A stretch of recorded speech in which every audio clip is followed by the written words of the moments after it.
Welcome back to the show, and now we're going to see Masakatsu Funaki take on Leon Dijk. And Josh, Leon Dijk, does he know what he's getting himself into here?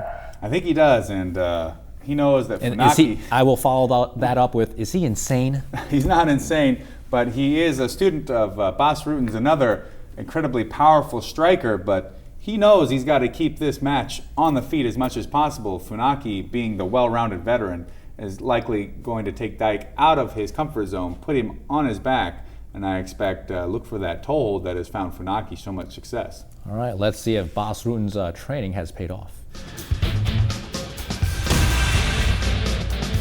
Leon Dijk versus Masakatsu Funaki.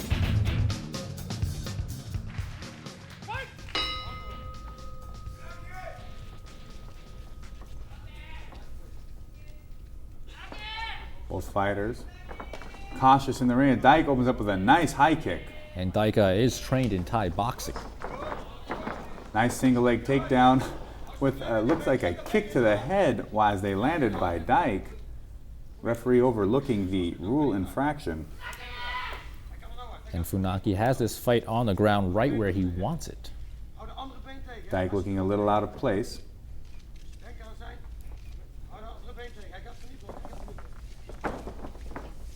As we see Funaki waiting patiently for an opening, and he might have it right here. Going for the Achilles of Dijk. What a beautiful series of transitions by Funaki. Working that Achilles lock.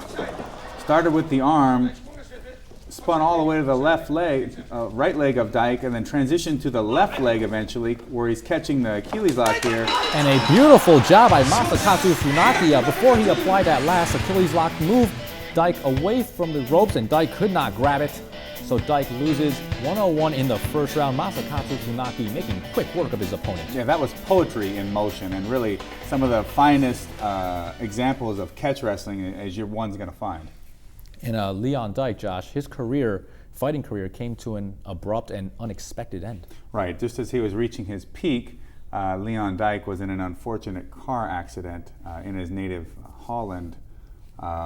And he would no longer enter the ring after that. All right, we will now move on to the Neo Blood Tournament final. Ryushi Nagasawa versus Takafumi Ito. And Josh, which of these fighters do you like? On paper, just looking at Nagasawa, he looks like a beast. And Ito here, having gone one full time limit match in a very tough fight against Nagaki, you should figure he's got to be tired. He's the smaller fighter. The cards are really stacked against him, but I saw something in Nagasawa in that last match that kind of shakes my confidence a little, and the fact that he got fatigued against that last fight when he only went over just around 7 minutes makes me think that maybe all that added bulk and size was a trade-off on his conditioning. All right, and let's see if that conditioning pays off for Nagasawa. Takafumi Ito versus Ryushi Nagasawa.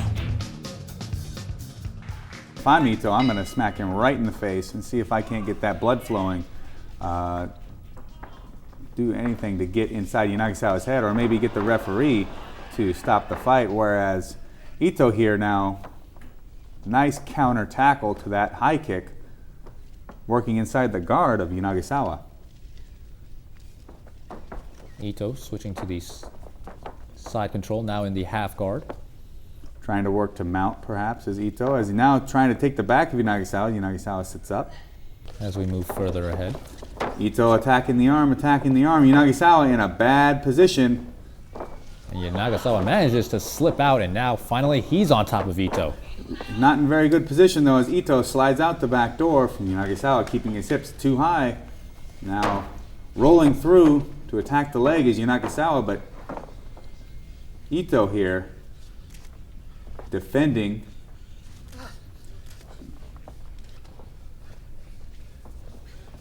As both fighters spin towards the center of the ring. Nagasawa with the toe hold attempt, but Ito trying to create some space and maneuver to escape. Nagasawa practically pulls the shin guard off of Ito while attempting to submit him. And the referee will adjust his shin guard, as both fighters will restart. Nagasawa not looking very fired up in this fight at all, whereas Ito seems to be getting stronger as this match goes on.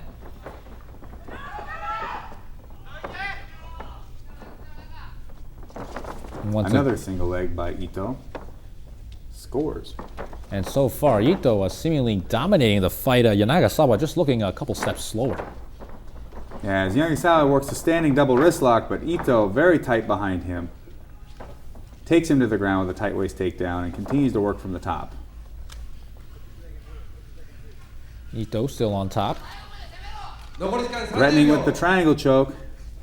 Nagasawa defends, but Ito continuing to be on the attack, buzzing around Nagasawa like an angry bee is Ito. Nagasawa looking winded, Josh. I don't think he has enough in him to even muster anything up. No, and like I said, maybe all that added size and bulk is created a conditioning issue for Nagasawa. Or, maybe it's that bandaged up knee that I noticed earlier. But Nagasawa looking the worse for wear as Ito just went right after Nagasawa. And I think it's really pretty obvious who won that bout. But with some of these judges, I guess you never know. That's true. That's why I always say finish a fight. If you tap him out or knock him out, there's no judges to get involved. As both fighters will wait for the judge's decision, the winner becomes the Neo Blood Tournament champion.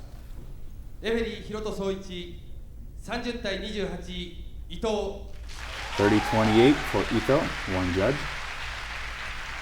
サブレフェリー平原正明29対29ドロー Draw, one ジャッ judge. ジ岡本博美30対28赤コーナー伊藤孝文 30-28, and Ito is considered the winner 2-1,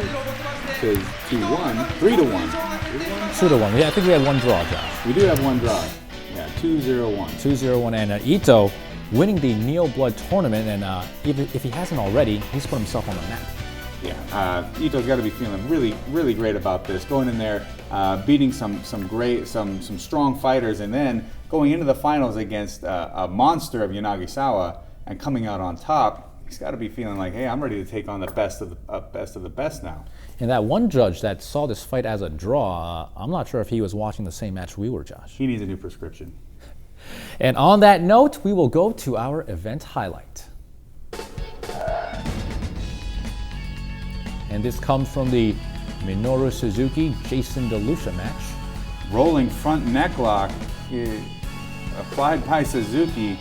Just a beautiful technique, and Suzuki showing why he is a master of catch can wrestling. As we take a look from the overhead cam.